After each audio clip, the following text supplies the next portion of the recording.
بسم الله الرحمن الرحيم. النهارده هكلمك عن صفقة سوبر الأهلي كسبها.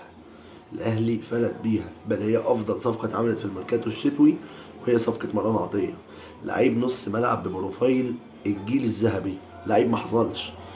ديستروير، بيقطع كور، بيبني هجمات، شويط. ولو الاهلي يا جماعه، الاهلي ابتدى يركز على حته الشوط دي، عندنا السوليه وعندنا مروان وعندنا ناس بتشوط حلو قوي. مروان عطيه منهم شويط قوي، شفنا شوط قدام الهلال اللي جت في العارضه. لعيب مهاري، بيطلع بالكره زي ما انا قلت، بيعرف يلف ويدور بالخصم وسريع وعنده نقل للملعب، والتشيب بتاعه هايل. مروان عطيه هو سرقه الاهلي من الزمالك، ورغم من سخريه الاعلام الابيض والاهلي لبسه وبتاع، الراجل ده اتضحك، الاتحاد اتضحك عليه.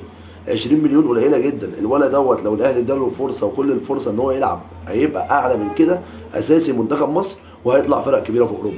ما تنساش تعمل اللايك وتشترك.